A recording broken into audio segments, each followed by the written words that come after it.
Kalimat hafid di dalam ayat ini, hafid itu ada dua macam.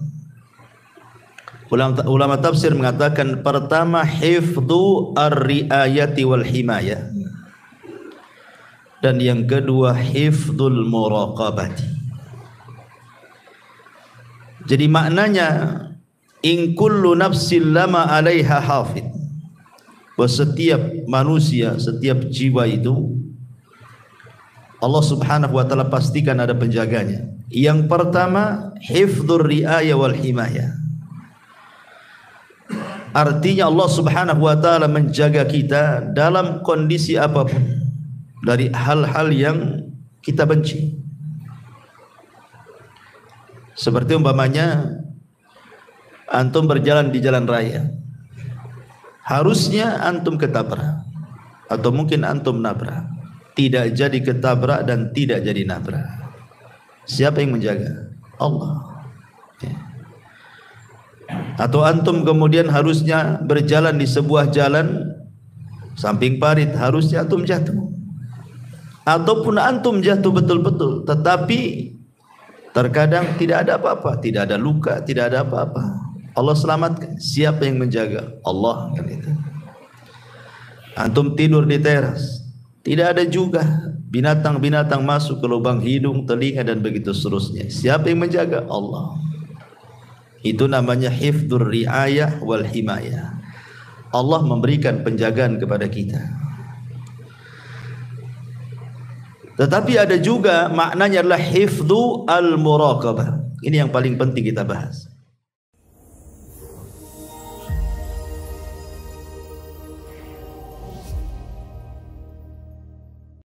Bismillahirrahmanirrahim. Assalamualaikum warahmatullahi wabarakatuh. Alhamdulillah wassalatu wassalamu ala Rasulillah wa ala alihi wa sahbihi wa mawalah wa la hawla wa la quwata illa billahi wa ba'du. Alhamdulillah, di malam hari ini kembali kita duduk untuk berthalabul ilmi, dan kita lanjutkan kajian kita masih membahas tafsir dari juz amma, dan kita masuk pada ayat dari surah At-Tariq, in kullu nafsin lama 'alaiha hafid. Baik, a'udzu billahi minasyaitonir rajim. Bismillahirrahmanirrahim. In kullu nafsin lama, bisa juga dibaca lamma. Ada dua qiraah di sini. In kullu nafsin lamma atau lama 'alaiha hafiz. Falyanzuril insanu mimma khuliq. Khuliqa mimma indafi yakhruju min bainis sulbi wat tara'ib. In kullu nafsin lama 'alaiha hafid. Setiap orang pasti ada penjaganya. Falyanzuril insanu mimma khuliq. Maka hendaklah manusia memperhatikan dari apa dia diciptakan. Khuliqa mimma'in dafiq. Dia diciptakan dari air mani yang terpancar. Yakhruju min baini sulbi wat tara'ib, yang keluar di antara tulang punggung atau sulbi dan juga tulang dada. Baik. Ma'asyiral muslimin yang dimuliakan Allah Subhanahu wa taala. Allah Subhanahu wa taala adalah zat yang maha rahim, penyayang. Salah satu bentuk kasih sayangnya adalah Allah menjaga kita. Dan Allah Subhanahu wa taala berfirman di dalam surah Yusuf ayat 64, "Fallahu khairun hafidha wa huwa arhamur rahimin." maka dialah Allah penjaga terbaik bagi kita, dan dia maha penyayang di antara hamba-hambanya yang penyayang. Kita lihat pada diri kita sendiri ketika kita berada di perut ibu kita, masih dalam segumpal air mani. Siapa yang menjaga kalau bukan Allah Subhanahu wa ta'ala? Padahal posisi segumpal mani itu belum kokoh dalam rahim seorang ibu. Makanya kita lihat kalau ada wanita hamil muda, biasanya disuruh untuk istirahat karena akan mudah keguguran, apalagi di bawah usia 4 bulan. Tetapi karena Allah Subhanahu wa ta'ala telah memberikan penjagaan, dari segumpal mani berubah menjadi segumpal darah, kemudian Allah jaga lagi. Dari segumpal darah Allah ganti menjadi segumpal daging, dan Allah bentuk, Allah jaga lagi. Bahkan Allah sediakan rezekinya. Kemudian setelah dia keluar dari perut ibu, kemudian menjadi bayi, Allah jaga lagi sampai dia menginjak anak-anak, remaja, dewasa, sampai seusia antum ini Allah jaga, diberikan rezeki, rumah, tempat tinggal, pekerjaan, dan begitu seterusnya. Siapa yang memberikan penjagaan ini? Allah Subhanahu wa ta'ala. Makanya Allah mengatakan fallahu khairun hafidh, dialah sebaik-baik penjaga kita. Kalimat hafidh di dalam ayat ini, hafidh itu ada 2 macam. Ulama tafsir mengatakan, pertama hifdhu ar-riayati wal himayah, dan yang kedua hifdhul muraqabati.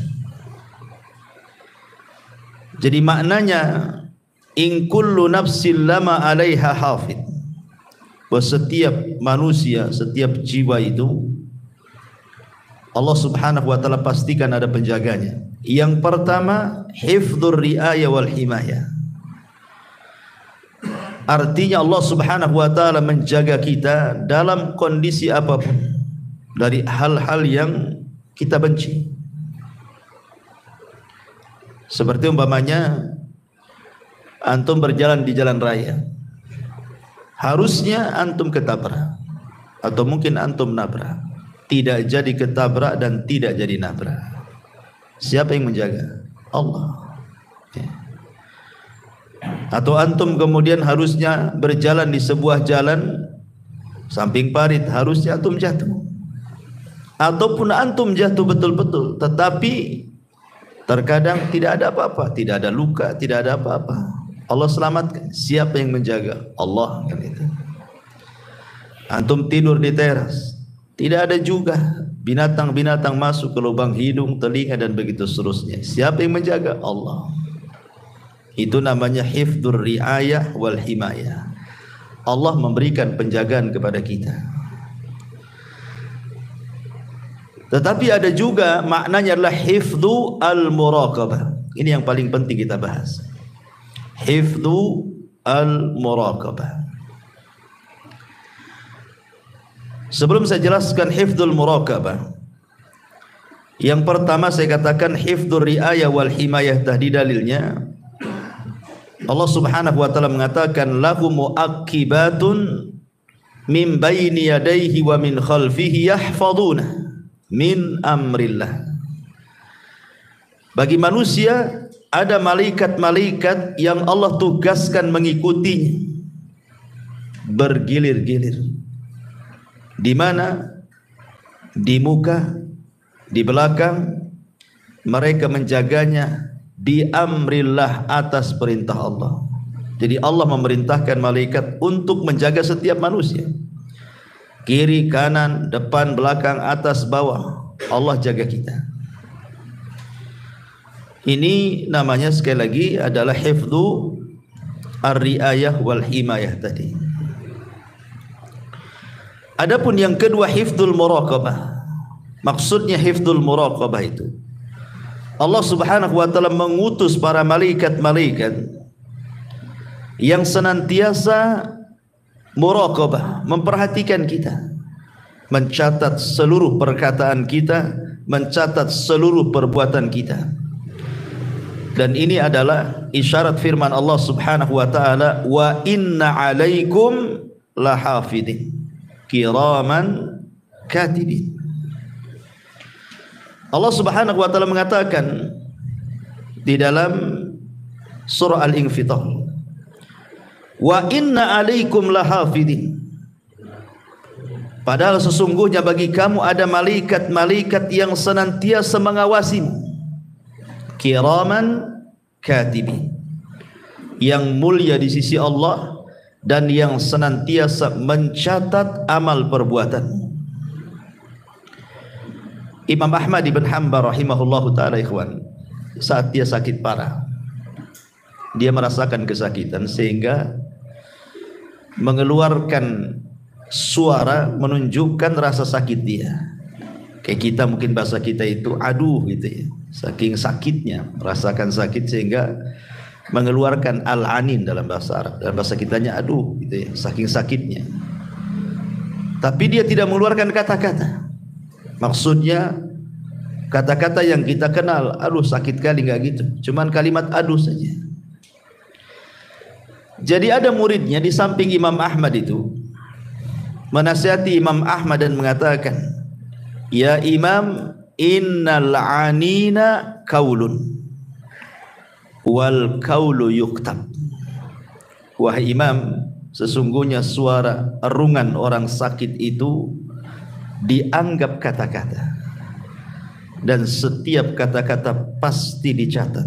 Dan Allah mengatakan, wa ma yalfidu min qaulin illa ladaihi raqibun atid, dan tidaklah ucapan manusia kecuali dicatat oleh raqib dan atid. Langsung terdiam Imam Ahmad. Subhanallah ya. Padahal dia merasakan sakit luar biasa. Kalau kita bukan ngereng saja, muring-muring gitu ya. Imam Ahmad tidak muring-muring, artinya nggak mengeluarkan kata-kata gitu ya, hanya adu saja. Ketika diingatkan muridnya bahwa kalimat adu adalah kalimat dan kalimat akan dicatat, langsung terdiam dia. Takut dicatat itu bagian daripada sebuah keburukan. Makanya ma'asyiral muslimin yang dimuliakan Allah Subhanahu wa taala, seseorang itu penting untuk menjaga kata-kata. Karena kalau kita melihat di masyarakat, ikhwan, ada kata-kata itu sadar ataupun tidak, entah karena kejahilan atau memang tidak tahu hukumnya, terkadang dia mengucapkan kalimat tanpa sadar bahwa kalimat itu sebenarnya perbuatan dosa. Saya akan contohkan beberapa kalimat-kalimat yang suka dibicarakan di masyarakat. Seperti umpamanya kalimat-kalimat terkejut. Saya sering mendengar itu kalimat astaga. Pernah tuh mendengar? Ada lagi ditambah astaga naga. Oh, ada naganya pun ada. Gitu. Coba. Orang terkejut bilang astaga. Mungkin astagfirullah itu maksudnya gimana itu? Saya sering dengar itu kalimat seperti itu. Ya. Apa maksudnya? Siapa astaga ini? Disebut-sebut pula astaga. Kalau astagfirullah mungkin kan itu ya. Tapi ada juga yang kemudian maksudnya baik, tapi salah meletakkan makna.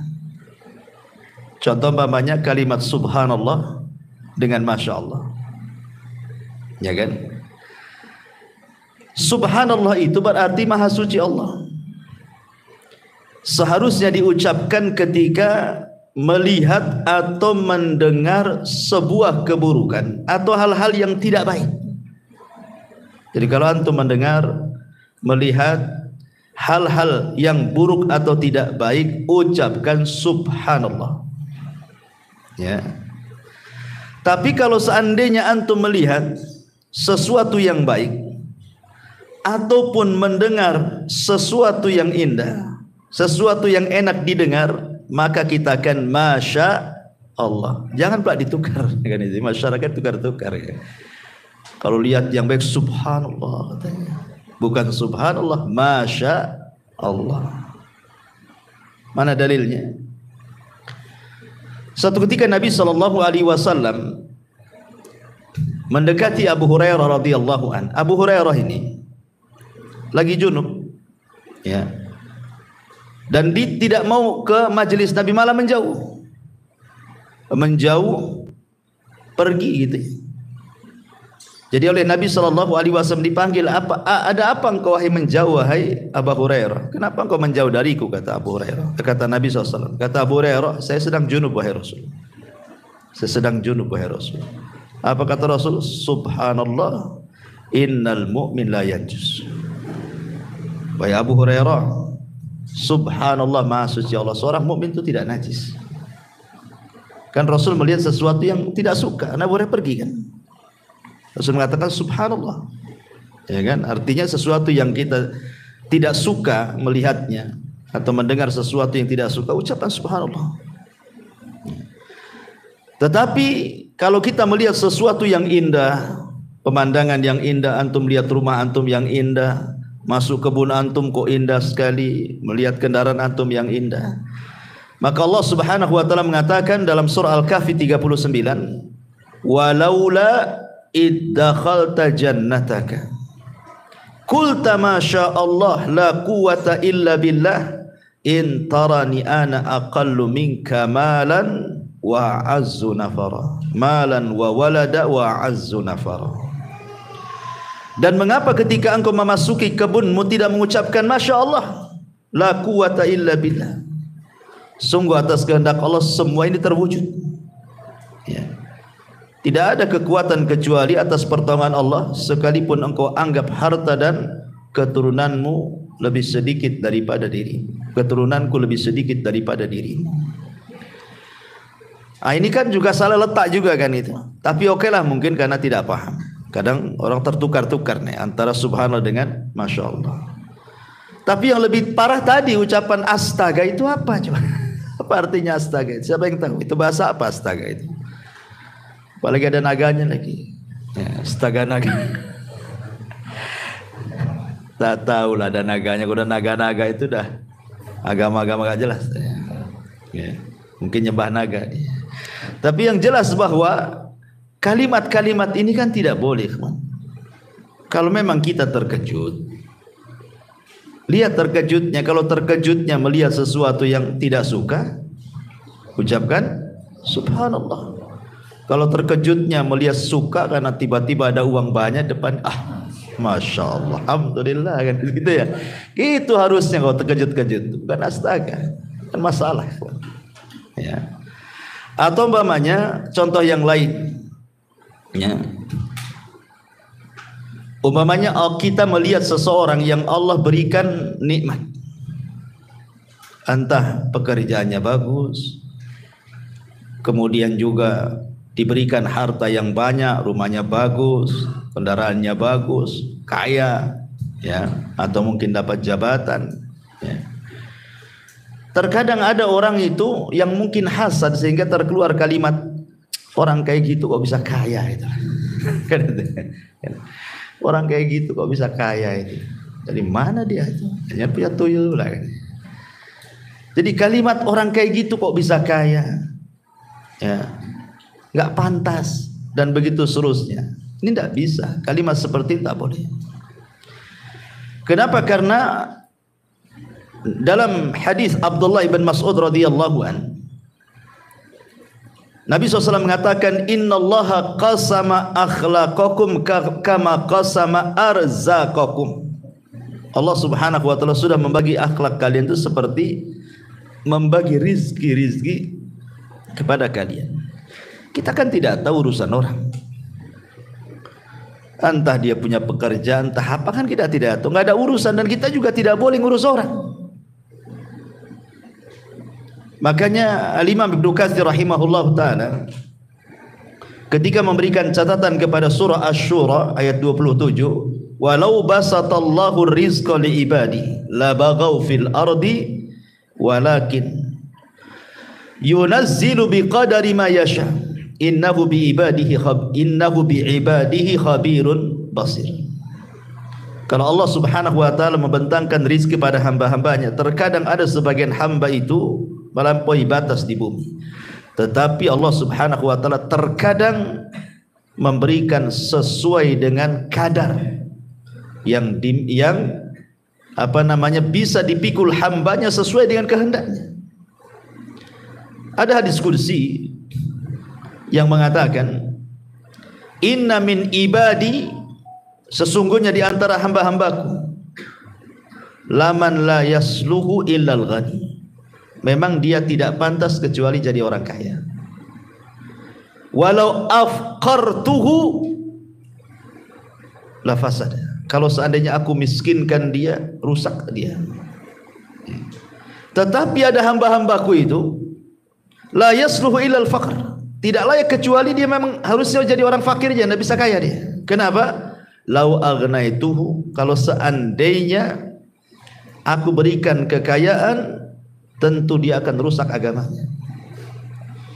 Jadi kaya miskin itu kan urusan Allah, berhasil atau tidak itu urusan Allah. Jangan ngurus keberhasilan orang gitu dengan mengeluarkan kata-kata seperti itu. Ada pantas dia di situ. Orang kayak gitu kok bisa kaya, orang kayak gitu kok bisa jadi ini, itu urusan dia. Tidak perlu ngurus orang, ya. Karena kalimat-kalimat seperti ini bertentangan gitu ya, tidak boleh. Ini contoh kedua. Contoh ketiga, atau sebaliknya, melihat orang kena musibah, entah bengkrap usahanya, entah kena penyakit badannya, entah kemalangan badannya dan begitu seterusnya. Pokoknya melihat orang itu diberikan ujian, ekonominya, keluarganya, badannya dan begitu seterusnya, dengan kematian, dengan kekayaan, dengan dengan kefakiran, dengan gulung tikar usahanya dan lain-lain. Tiba-tiba kemudian kita nyeletuk gitu kan, kasihan ya. Sering kita ngomong bilang kasihan sama orang, kasihan kali dia gitu. Ikhwan, antum harus paham bahwa Allah memberikan musibah itu karena ada beberapa sebab. Salah satu penyebabnya adalah untuk mengangkat derajat. Masa orang mengangkat derajat itu bilang kasihan? Hah? Sedang diangkat derajatnya itu bilang kasihan. Jadi kalau bisa nggak usah diangkat derajatnya gitu. Tapi segitu derajatnya kan? Nggak begitu. Bisa saja Allah sedang mengangkat derajatnya. Makanya dalam sebuah hadis Rasul mengatakan, ma yusibul mu'min min syaukatin fama fawqaha illa rafa'ahu Allahu biha darajat. Tidaklah seorang hamba diberikan ujian walaupun hanya satu tusuk duri di kakinya, boleh jadi Allah sedang mengangkat derajatnya. Antum bilang kasihan? Harusnya antum bilang ya, inna lillahi wa inna ilaihi raji'un. Idza asabathum musibatun qalu inna lillahi wa inna ilaihi raji'un, kan itu kan bahasanya. Ya. Jadi lihat, atau mungkin dalam bentuk teguran. Mungkin dia melakukan dosa, Allah tegur supaya dia tobat. Masa antum bilang kasihan? Biar dia enggak tobat-tobat gitu. Jadi lihat ya, ini kan bahasa-bahasa ini kadang-kadang enggak dikontrol gitu ini. Apakah bahasa ini menentang dalil ataukah tidak? Ya. Atau contoh lainnya, seperti orang yang mencela zaman, mencela waktu. Kan sering di masyarakat itu orang yang mencela waktu. Ya wajar, zaman ini zaman edan kan itu. Oh, masa zaman di edan kan? Orang yang edan bukan zamannya. Dari dulu zaman itu ya kayak gini saja. Terbit matahari, terbenam dan gitu seterusnya. Jadi ada orang-orang itu yang mudah mencela waktu. Padahal Nabi SAW mengatakan dalam sebuah hadis, la tasubbud dahra fa innama ana dahrun. Jangan mencela waktu, karena akulah yang membolak-balikan waktu. Tidak boleh. Ya. Ataupun contoh yang lain, ucapan mengandai-ngandai itu paling banyak di masyarakat. Ucapan mengandai-ngandai itu, andai anakku tidak keluar gak ketabrak dia katanya. Ya. Coba andai saya nggak jalan ke sini, jalan ke sebelah sana, enggaklah terperosok ke parit katanya. Kalau seandainya bukan karena dokter ini, wah sudah dioperasi saya ini. Macam-macam kan, mengandai-andai di masyarakat itu nggak boleh. Karena Nabi SAW mengatakan al-mu'minul qawi khairun wa ahabbu ilallah minal mu'minidh dhaif. Wa fi kulli khairun ihris ala ma yanfa'uka wasta'in billah wa la ta'jaz wa in asabaka syai'un fala taqul law anni fa'altu kadza lakana kadza walakin qul qaddarallah wa ma syaa fa'al fa inna law taftahu amal syaitan. Kata Nabi SAW, mukmin yang kuat itu lebih saya cintai dibandingkan mukmin yang lemah. Dan pada tiap-tiap sesuatu itu ada kebaikannya. Maka ambillah dengan semangatmu apa yang bisa bermanfaat untuk dirimu, kemudian tambatkan pertolongan kepada Allah. Jangan lemah.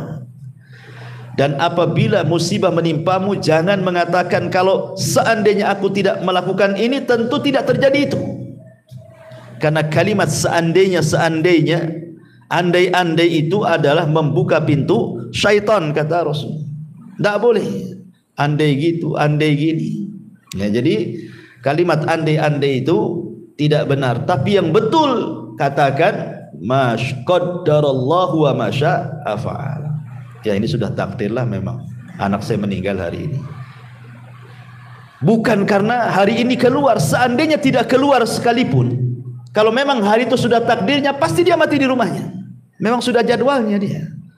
Sudah antrian dia kan itu. Kan keluar itu sebab saja. Matinya tetap hari itu juga gitu maksudnya. Jadi tidak bisa diandai-andai itu. Karena ini kalimat-kalimat yang menunjukkan apa? Penolakan takdir. Nah, ini bahaya. Menolak takdir itu. Ya. Atau contoh yang lain pamannya ucapan mencela penyakit. Ada orang yang mencela penyakit di zaman Rasul. Ada seorang wanita namanya Ummu As-Sa'ib radhiyallahu anha. Ummu Sa'ib ini karena sakit kepala, diikat pula kepalanya dengan tali. Zaman dulu gitu karena belum ada bodrek mungkin. Jadi ikatlah kepalanya supaya mengurangi rasa sakit kepala itu. Rasul mengatakan, "Malaka ya Ummu Sa'ib?" Apa itu kepalamu wahai Ummu Sa'ib? Tiba-tiba Ummu Sa'ib mengatakan di hadapan Rasul sallallahu alaihi wasallam, "Al-humma la barakallahu fi." Demam wahai Rasul, kepalaku sakit, semoga Allah tidak berkahi katanya. Maka Rasul mengatakan, "La tasubbil humma." Jangan kau cela penyakit demam. Fa innaha tadhhabu khataaya bani Adam kama yadhhabul kiru khabathal hadid. Boleh jadi demammu itu bisa mengurangi dosamu. Nah gitu ya. Jangan dicela penyakit itu. Ini karena banyak orang-orang yang mencela penyakit. Kemudian juga merubah-rubah nama-nama Allah yang sudah jelas-jelas itu ismul nama-nama yang agung loh. Di masyarakat paling banyak tuh. Abdurrahman dibilang Maman, Abdullah dibilang Dullah kan itu. Apalagi itu masa coba? Enggak boleh. Nama Allah itu jangan dimain-mainkan. Kalau Abdurrahman ya Abdurrahman. Ngomong seperti itu. Ya Abdullah, Maman. Maman pula. Abdurrahman jadi Maman. Coba kan. Ada nama Allah namanya Maman? Enggak ada. Masa Abdullah jadi Dullah? Ada Dul. Jadi enggak boleh kita ini, itu tidak ikhtiram. Su'ul adab namanya kawan. Su'ul adab kepada Allah Subhanahu wa taala. Maka dalam kitab Tauhid karya Syekh Muhammad bin Abdul ada bab namanya bab ihtiram bi asma'illah, menghargai nama-nama Allah Subhanahu wa taala. Jangan itu. Di zaman Rasul itu ada orang namanya Abu Syurai. Kerjaannya tukang mengislah orang. Tukang di kabilahnya itu pokoknya kalau ada orang berselisih datang didamaikan. Ya, namanya Hani ibn Kinti. Tetapi karena dia pandai mendamaikan orang, akhirnya orang-orang menyebutnya Abul Hakam. Hakam itu artinya yang pandai memutuskan perkara. Padahal namanya Hani. Jadi orang menggelari dia sebagai Abul Hakam, bapak pemutus perkara. Jadi dia datang kepada Nabi SAW dan mengatakan, "Ya Rasulullah, sungguhnya kaumku kalau berselisih mereka datang kepadaku. dan aku berhasil dengan hukum yang aku terapkan, mereka berdamai, kebanyakan damai. Kata Rasulullah, ma ahsana hada, alangkah indahnya perbuatan kamu. Tetapi orang ini mengatakan, kaumku menyebutnya Abul Hakam. Nah, Rasul mulai gak enak tuh. Kata Rasul, kamu punya anak berapa? 3. Siapa nama anakmu? Pertama Syuraih, yang kedua Muslim, yang ketiga Abdullah. Maka Rasul mengatakan, anta Abu Syuraih, kamu Abu Syuraih, bukan Abul Hakam. Kan itu diganti sama Nabi. Ya. Kenapa demikian? Karena hakam itu milik Allah. Innallaha hakamun wa ilaihil hukmu. Allah itu hakam, semua hukum kembali kepada Allah. Jadi itu saja disalahkan, apalagi mempermainkan nama tuh. Abdurrahman jadi Maman, bahaya lagi. Bilang ya Abdurrahman, ya Abdullah, kan gitu. Ini kan kalimat-kalimat di masyarakat kan enteng saja ngomong kayak gitu. Anda sedang tidak beradab dengan Allah tuh. Hati-hati, dicatat setiap ucapan kita itu. Ya. Atau ada sebagian, ya mungkin praktisi-praktisi kesehatan, dokter-dokter yang lainnya, ya kadang-kadang lagi ngobati pasien gitu kan. Ya mudah-mudahan kami upayakan, sisanya kita kembalikan kepada Allah. Masa Allah dikasih sisa pula. Sisanya kepada Allah kan. Ya kami upayakan lah, mudah-mudahan sembuh. Ya sisanya kepada Allah katanya. Saya dengar kalimat kayak gini. Ikhwan, ya. Masa Allah dikasih sisa? Nggak bisa. Karena Allah Subhanahu wa taala mengatakan dalam Al-Qur'an, "Qul innal amra kullahu lillah." Semua urusan itu milik Allah, dari awal sampai akhir. Bukan urusan kita. Kalau mungkin bahasanya ya kami usahakan, tapi semua ini tergantung Allah. Itu mungkin agak benar bahasanya. Tapi kalau disisain itu, itu nggak benar tuh kalimat sisa.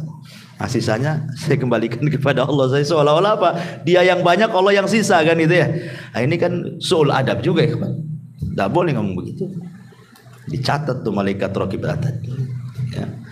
Atau umpamanya kalimat yang lain juga seperti di zaman Rasul ada orang yang datang kepada Rasul, Masya Allah wa sya'a wa syi'ta. Masya Allah wa syi'ta. Atas kehendak Allah dan kamu. Kata Rasul, jangan. Kalimat itu tidak benar. Katakan Masya Allah wahdah. Katakan atas kehendak Allah saja. Jangan bawa-bawa aku, katanya. Dan ini kalimat yang paling afdal. Sekalipun harus bawa orang, jangan pakai dan, jangan pakai waw, tetapi kalimat summa kemudian. Kalau bukan karena Allah kemudian, itu nggak apa-apa. Yang lebih parahnya, Allah sudah tidak dibawa-bawa, orang lain, makhluk Allah pula yang dibawa. Ya itu semua berkat kamu, katanya. Lah berkat kamu pula, Allahnya mana? Ya, harusnya ini semua berkat Allah kemudian kamu, kan itu. Ya ini semua karena kamu juga. Nggak boleh kalimat seperti itu. Itu syirik asghar. Walaupun hatinya yakin Allah semua berkehendak, tapi dalam Islam itu ucapan orang dijaga. Ya, wa in kullu nafsin lama 'alaiha hafid. Ada penjaganya, ada yang catat loh. Jangan sembarang ngomong itu. Makanya ada hadis Nabi SAW mengatakan, wa innal 'abda la yatakallamu bil kalimati la yulkilaha balan min sakhatillah yahwi sahibuha fi nari jahannam ab'ad ma bainal masyriqi wal maghrib. Ada seorang hamba itu, ikhwan, kata Nabi, mengucapkan satu kalimat tanpa sadar diucapkan. Tanpa sadar. Seperti orang yang latah itu kan tanpa sadar tuh. Kaget jangkrik katanya. Orang kaget kok ngomong jangkrik atau ngomong apa. Kadang-kadang yang kotor ada juga tuh. Saya pernah mendengar tuh orang kaget yang diucapkan itu naudzubillah kemaluan orang. Diucapkan pula itu lagi. Setiap dia kaget itu pula yang diucapkan. Lihat kata Nabi, terkadang ada seorang hamba mengucapkan satu kalimat tanpa sadar. Nah, itulah orang kaget tuh nggak sadar tuh. Toto ngomong saja kan. Rupanya kalimat itu membuat Allah murka. Apa yang terjadi? Cukup dengan satu kalimat itu Allah masukkan ke dalam jahanam yang jauhnya lebih jauh dibandingkan jarak barat dan timur. Ngeri kan? Makanya hati-hati dalam mengucapkan kalimat ini. Atau mungkin di masyarakat juga ada yang ngomong gini, saya haramkan dia nginjak rumahku, katanya. Mungkin berselisih. Awas saja, saya haramkan, tidak boleh nginjak lagi di rumah saya katanya. Nah, bisa ikhwan antum haram-haramkan. Haram halal itu urusan Allah. Kecuali antum melihat dosa. Ada orang berbuat riba, berbuat maksiat, haram akhirnya tidak boleh. Tidak apa-apa. Karena memang riba ya Allah yang haramkan. Zina Allah yang haramkan, ghibah Allah yang haramkan. Kalau jelas kan? Lah antum berselisih, antum ngomong saya haramkan dia masuk ke rumah saya. Emangnya Allah mengharamkan masuk ke rumah antum? Tidak bisa. Makanya Allah Subhanahu wa taala katakan dalam Al-Qur'an, "Wala taqulu lima tasifu alsinatikum al-kadhiba hadza halalun wa hadza haram." Tidak boleh mengatakan ini halal ini haram, itu urusan Allah. Allah lah yang mengharamkan, Allah lah yang menghalalkan. Makanya Nabi SAW saja ketika dia berjanji untuk tidak minum madu gara-gara dia melihat kecemburuan Aisyah dan Hafsah ketika dia mampir di rumah Zainab, dia minum madu. Cemburulah Aisyah dan Hafsah ini dan mengatakan, Rasul kayaknya kamu sudah makan buah yang makanan yang bau tapi enak, tapi bau. Ya. Kata Rasul, tidak, aku minum madu. Oh, enggak wahai Rasul. Sepakat pula Aisyah dengan Hafsah ini karena cemburu. Akhirnya Rasul mengatakan, ya kalau gitu saya tidak akan minum madu selamanya, kata Rasul. Turun ayat, ya ayuhan nabi lima tuharrimu ma ahallallahu lak tabtaghi mardata azwaji. Nabi, jangan kau haramkan sesuatu yang Allah halalkan hanya mencari keridhaan istrimu, katanya Allah. Jadi urusan halal haram itu urusan Allah. Tiba-tiba antum mengatakan saya haramkan dia masuk ke rumah saya. Ini hati-hati loh. Ya mungkin maksudnya itu dia tidak mau nginjak rumah dia, tapi jangan menggunakan kalimat seperti itu maksudnya. Jangan menggunakan kalimat halal haram, itu urusan Allah. Nah, ini kan kalimat-kalimat seperti ini kalimat-kalimat bahaya. Dan yang lebih parah lagi tukang laknat. Ya, tukang laknat. Ada orang nonton bola ya, gara-gara kalah itu, gara-gara gol itu, dimaki itu pemain. Anjing orang ini katanya. Masa tidak bisa golkan?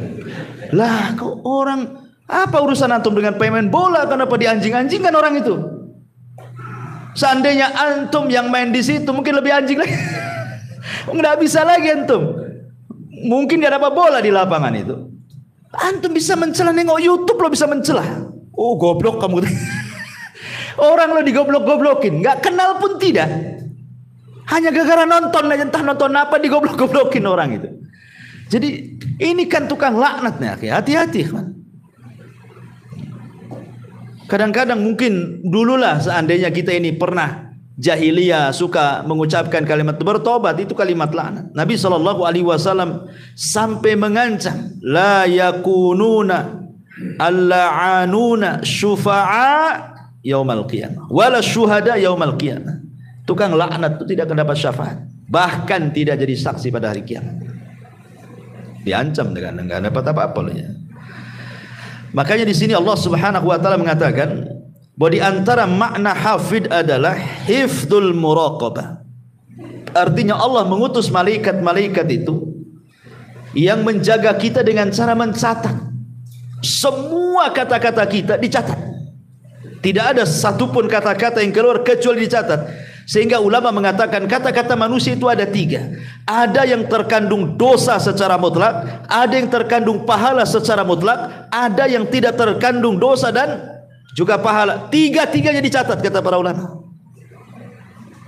Baik yang mengandung dosa secara mutlak dicatat, mengandung pahala secara mutlak dicatat, ataupun yang tidak mengandung dua-duanya dicatat. Tapi apakah kemudian tiga-tiganya dihisab? Wallahu a'lam.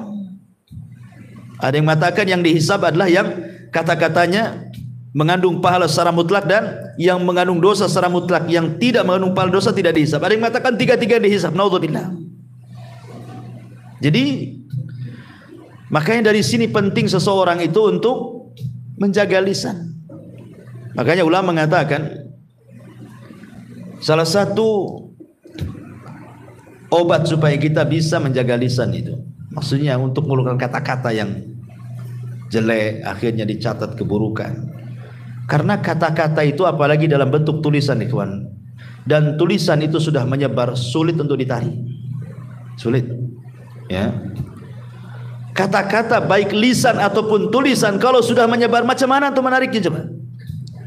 Antum gibai orang di depan orang, orang ini akhirnya ngikuti menukilkan perkataan antum kepada orang, akhirnya orang itu menukilkan perkataan dia dari kita, terus kemana-mana kan? Siapa yang bisa menarik kata-kata itu coba? Atau tulisan, copy paste share, sama share, gimana cara narinya? Walaupun di akun antum sudah antum hapus, tak bisa. Makanya pada hari kiamat dalam surah Yasin Allah mengatakan, yauma nakhtimu ala afwahihim wa tukallimuna aydihim wa tashhadu arjuluhum. Di hari di mana lisan terkunci, tangan pula bicara, kaki pula jadi saksi. Ya. Maka yang pertama kata para ulama, biasakan al-haya'u minallah wa min ibadillah. Tanamkan sifat malu dari Allah dan dari hamba-hambanya. Malu. Karena perkataan yang turun temurun dari para nabi itu, apa kata Rasulullah? Illam tastahi fasna ma syi'ta. Kalau engkau tidak punya rasa malu, lakukan, ucapkan sesuka kamu. Maka tanamkan rasa malu. Yang kedua, al khaufu minallah. Tanamkan rasa takut bahwa semua akan dibalas, semua ada catatannya, semua ada hisabnya, semua ada balasannya. Semua. Seorang bertasbih subhanallah, subhanallah, alhamdulillah, alhamdulillah, la ilaha illallah. Lihat tujuannya. Karena ini dicatat. Kalau tujuan antum beribadah, berzikir kepada Allah Subhanahu wa taala, dapat pahala. Tapi kalau umpamanya tujuannya hanya takabur, ijab, menyombongkan diri saja, semua pun akan dicatat. Walaupun sama-sama ucapannya loh. Sama-sama tasbih, tahmid, takbir, itu kan ucapan bagus sebenarnya, itu kan zikir gitu ya. Tapi itu saja dilihat siapa pengucapnya coba. Abdullah bin Mas'ud radhiyallahu an suatu ketika diajak oleh Abu Musa al-Ash'ari masuk ke sebuah masjid. Di masjid itu banyak halaqah memutar. Kemudian bawa batu. Tasbih sekian kali dihitung pakai batu 100 kali. Takbir 100 kali. Ini 100 kali. Nanti dipindah lagi batunya ke sebelahnya. Begitu terus. Kata Abdullah bin Mas'ud ini, kalian ini apa? Lihat loh Nabi, pakaiannya aja masih bagus, belum robek, bencananya nggak ada yang pecah. Kenapa kalian melakukan yang tidak diajarkan Nabi? Apakah kalian lebih berpetunjuk daripada agama Nabi? Ataukah sengaja kalian membuka pintu kesesatan? Syahidnya kata Abdullah bin Mas'ud, uddu sayyiatikum wa ana dhaminun alla yadhi'a min hasanatikum. Hitung kesalahan kalian dan saya jamin kebaikan kalian tidak akan hilang. Kenapa disuruh menghitung kesalahan coba? Tidak menghitung kebaikan. Kenapa kalimatnya hitung kebaikan kalian? Ya, kenapa hitung kesalahan kalian? Saya jamin kebaikan kalian tidak akan hilang. Hitung kesalahan kalian. Karena kesalahan itu biasanya mudah diingat. Dan kebaikan itu kadang-kadang kita tidak tahu karena pahala kebaikan itu kan dilipat gandakan. Kita susah menghitungnya. Tetapi dosa itu satu dosa satu maksiat satu dosa kan gitu. Kalau pahala ini kadang-kadang satu pahala satu amalan soleh berlipat ganda kan pahalanya. Seperti sabar. Tidak jelas berapa nominal pahala orang sabar itu. Gimana cara ngitungnya?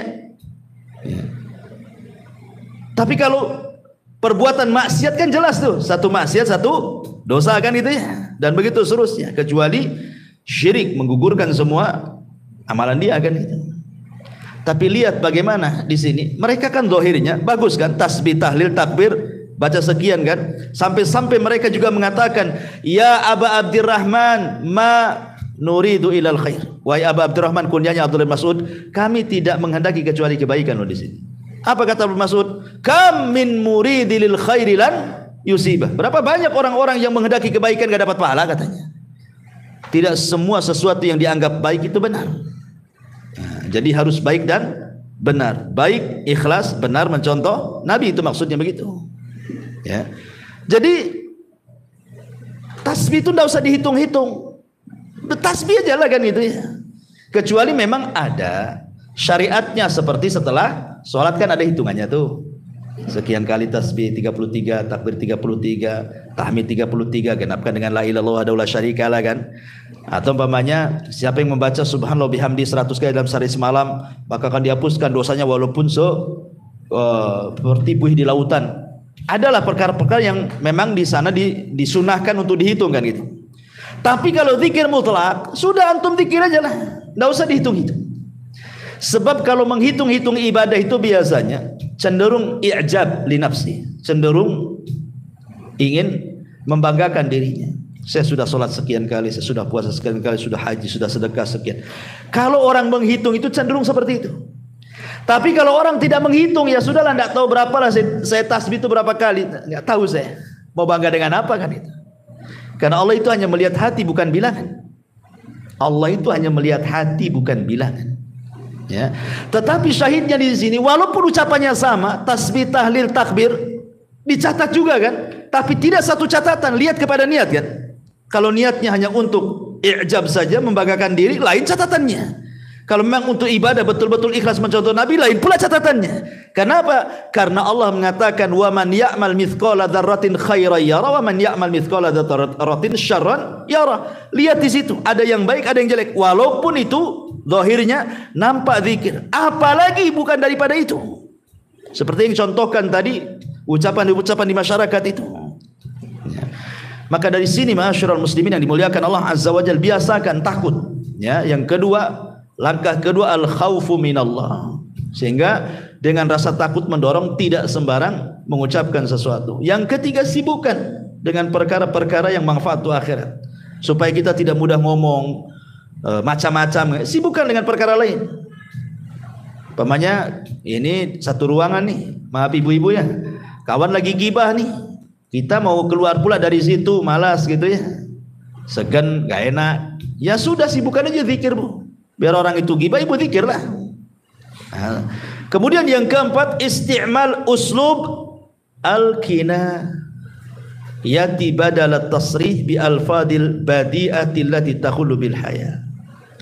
Atau kalau seandainya kita bisa membuat bahasa-bahasa kinayah, bahasa-bahasa yang lebih halus lagi gitu loh bahasa. Kita itu ingin marah, bisa saja kita mengatakan umpamanya dengan kalimat-kalimat yang kasar, tetapi kan dalam uslub bahasa kita di daerah-daerah masing-masing itu kan ada bahasa-bahasa yang kasar sekali, ada yang di bawahnya kasar, ada yang sedang, ada yang halus, ada yang halus sekali, dan begitu kan setiap daerah kan ada tuh. Mestilah semua ada. Saya orang Sunda saja ada. Ya, satu kalimat itu ada yang kalau diucapkan kasar. Ya. Ada halus padahal itu juga yang diucapkannya kan. Kan kita bisa milih kata gitu maksudnya. Bukan saklek gitu ya. Kemudian juga kata para ulama mujalasatul akhyar wa musahabatus salihin. Berkawan dengan orang-orang baik yang omongannya baik, insya Allah akan sama dengan omongan dia itu. Sebab kalau berkawan dengan orang yang omongannya jelek, ibu nih berkawan dengan orang-orang gibah, pasti ikut gibah tuh. Ibu berkawan dengan orang-orang yang tidak suka gibah, lama-lama gak suka gibah juga. Nah, tergantung kawannya. Dan yang keempat, mungkin belajar diam lah kan itu. Daripada ngomong berdosa, bagus diam. Kata Nabi SAW, "Falyakul khairan aw liyasmut." Kembali di sini Allah mengatakan, "In kullu nafsin lama 'alaiha hafid." Jadi hafid yang pertama maksudnya hifdzur riayah wal himayah. Allah menjaga secara umum sesuatu yang manusia tidak suka. Ya, celaka kan tidak suka. Ini itu umpamanya antum sakit, minum obat sembuh. Siapa yang menyembuhkan? Allah. Apa gunanya disembuhkan? Menjaga antum. Supaya antum bisa kerja lagi, bisa ngurus keluarga lagi, bisa ibadah lagi. Allah yang jaga. Ya. Atau hifdzul muraqabah. Allah utus malaikat-malaikat itu yang betul-betul mengawasi kita. Wa inna alaikum lahafidin. Siapa hafidin? Kiraman katibin, yang mencatat. Jadi setiap amal kita dicatat dan dijaga catatannya. Setiap ucapan kita dijaga dan dicatat, sehingga amal dan perbuatan inilah yang sebagai bukti kita di hadapan Allah Subhanahu wa taala. Bahwa inilah saya sudah banyak berzikir, banyak melakukan amal soleh ini ya Rob ini. Makanya dengan bangganya nanti pada hari kiamat, orang-orang yang mampu mengambil dengan tangan kanannya catatannya apa? Ha umuqra'u kitabiyah. Ah, lihat catatanku katanya. Bangga dia. Tapi orang-orang yang mengambil tangan kirinya nggak mau dipegang, maunya dilempar aja tuh. Karena dia tahu isi catatannya apa. Ya. Jadi hifdzu al-muraqabah. Dan ingat, Allah Subhanahu wa taala akan lebih menjaga lagi kepada orang-orang yang beriman. Ibrahim alaihi salatu wassalam ketika dia lempar ke dalam api, tidak ada apa-apa, tidak terbakar, tidak ada apa-apa kan. Kenapa? Karena dia menyandarkan penjagaan kepada Allah. Hasbunallah wa ni'mal wakil. Ketika Ibrahim mengucapkan kalimat ini, datang perintah dari langit, "Qul ya naru kuni bardan wa salaman ala Ibrahim." Ibrahim pun tidak terbakar. Fallahu khairun hafidha wa huwa arhamur rahimin. Allah sebaik-baik penjaga. Ya. Artinya bahwa semakin kita lebih dekat kepada Allah, lebih beriman kepada Allah, berarti penjagaan Allah semakin kuat kepada kita. Ini diantara tafsiran dari in kullu nafsin lama alaiha hafid. Ya, saya kira cukuplah satu ayat saja. Iya, ini sudah keringatan pula sini. Tadi kedinginan. Nah, tapi sebelum saya tutup, kalau ada yang mau tanya sih.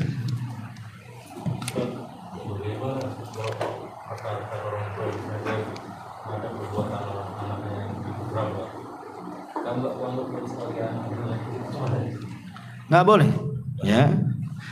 Ya kadang ucapan orang tua itu mungkin saking marahnya, akhirnya kemudian mengingkari anaknya. Kamu itu bukan anakku katanya. Oh itu anaknya kok. Wah bukan anaknya pula. Emang udah tes DNA apa? Ya. Nggak boleh orang tua itu, sekali lagi, bahwa da'watul walid liwalidihi mustajab. Doa orang tua kepada anak itu mustajab. Ingat cerita Jures. Dia sedang sholat sunnah, bukan sedang kerja, bukan karena nakal. Dia sedang sholat sunnah, dipanggil sama ibunya. Akhirnya tak mau pula dia datang kepada panggilan ibunya. Alasannya apa? Pusing Jures, saya lagi sholat nih. Ini hak Allah. Satu sisi ibu pula manggil, ada pula hak orang tua. Nimbang. Nggak benar lah, hak Allah lebih saya utamakan. Tetap dia sholat. Padahal secara hukum dibatalkan sholatnya, karena panggilan orang tua itu wajib, sholat sunnahnya sunnah sana. Sunnah saja kan, al wajib lebih dahulukan dibandingkan yang sunnah kan itu. Tapi Jures karena dia tidak tahu ilmunya, sampai ibadah terus, karena Jures itu sholat terus, dia tidak berhenti sholatnya. Akhirnya lain waktu ibunya manggil, sholat lagi, tetap aja dia dengan sholatnya. Kesempatan lain sholat lagi, dipanggil lagi, marahlah ibunya. Akhirnya ibunya berdoa, ya Allah jangan kau wafatkan anakku si Jures sampai kau pertemukan dengan pelacur, katanya. Terlontar kalimat seperti itu. Ikhwan, ya, zalim kepada orang saja, menyakiti orang, kalau dia sampai berdoa kepada Allah mustajab, ikhwan. Apalagi sama orang tua. Sampai seorang saya bercerita, ada seorang dokter. Dokter ini paling hebat di mustaswa, di rumah sakit itu udah paling hebat. Sudah mengeluarkan karya-karya. Pokoknya ilmunya paling hebat lah di rumah sakit, di antara rekan-rekannya itu. Sehingga dia sombong. Akhirnya kemudian dia suka menyakiti hati rekannya dengan kalimat-kalimat yang kasar. Akhirnya rekan ini merasa sakit hati. Tiba-tiba dia berdoa kepada Allah Azza wa Jalla, orang yang disakiti ini. Tengah malam, sepertiga malam, dia menengadahkan tangan ke, ya Allah, sebagaimana kau berikan dokter itu kecerdasan karena kedua matanya. Dan orang cerdas karena banyak baca kan itu. Sebagaimana kau berikan kecerdasan kepada dokter itu dengan kedua matanya, ya Allah butakan matanya. Akhirnya Allah mustajab doanya. Beberapa waktu kemudian, entah kenapa matanya sakit, kemudian diobati sampai dioperasi gak tertolong, buta lah mata dokter itu. Buta. Ini doa mustajab kan, orang yang zalim. Akhirnya pulang buta. Awalnya istrinya yang mau merawat dia, namanya suaminya, sehari, 2 hari, setahun, 2 tahun, 3 tahun, 4 tahun. Lama-lama bosan juga istrinya. Apalagi uangnya habis karena untuk perawatan suaminya. Buta, orang buta nggak bisa kemana-mana. Ya. Akhirnya kemudian istrinya mulai datang setan ngasih was-was, disuruh dibuang ke panti jompo. Sudah tua, dibuang ke panti jompo suami yang buta. Akhirnya udah lama-lama di panti jompo, minta cerai, habis dunianya. Jadi suatu ketika dia sedang berjalan, ketemulah rekan sesama dokter.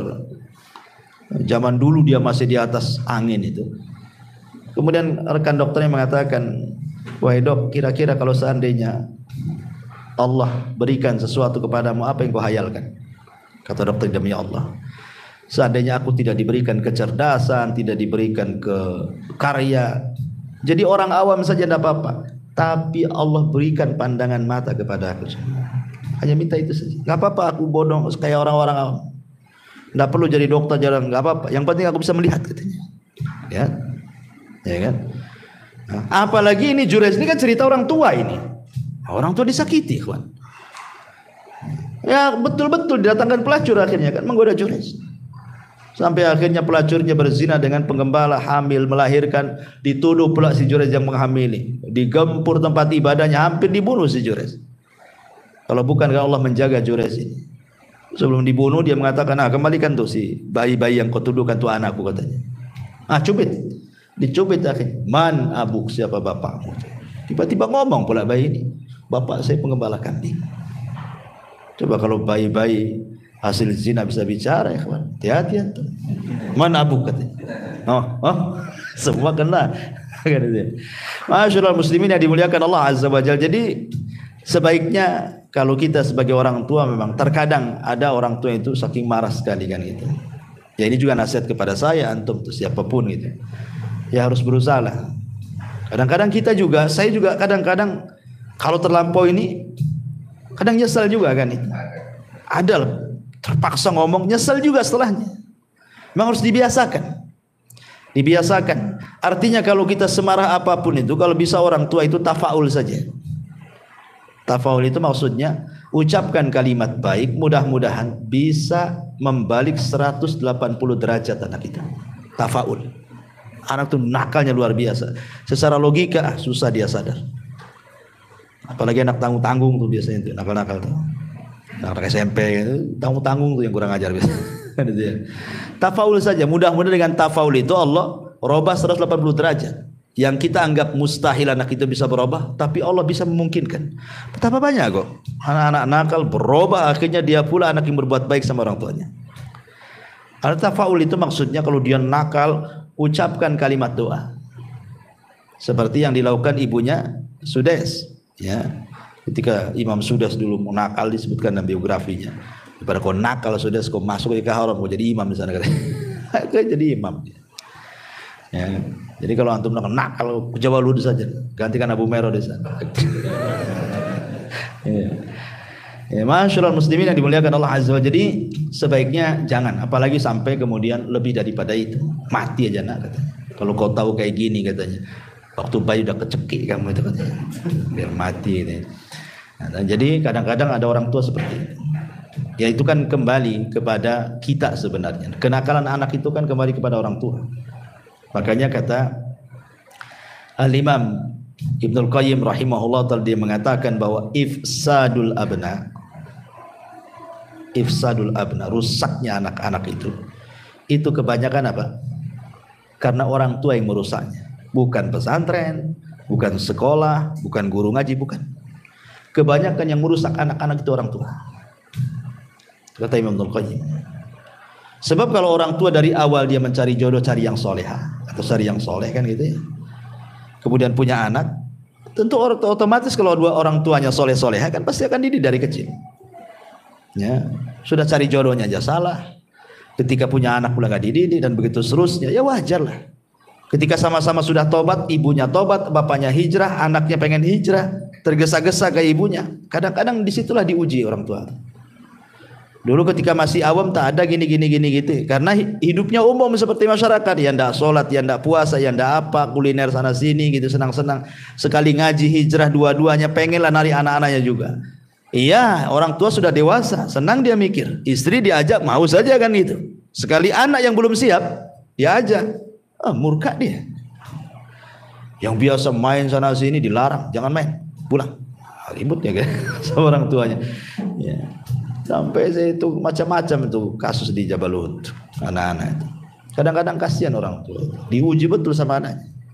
Ya memang begitulah, kadang-kadang kudrat anak itu jadi fitnah jadinya kan. Ya. Wallahu a'lam. Baik, saya kira cukup. Subhanallah bihamdika asyhadu an la ilaha illa anta astaghfiruka wa atubu ilaik. Allah taala. Assalamualaikum warahmatullahi wabarakatuh.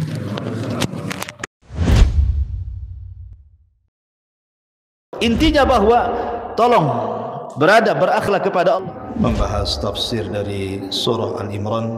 Lahirlah Imam Muslim, Abi Dawud, Tirmidzi, Ibnu Hibban. Jadi ketika Yunus alaihi salatu wassalam terkena undian itu,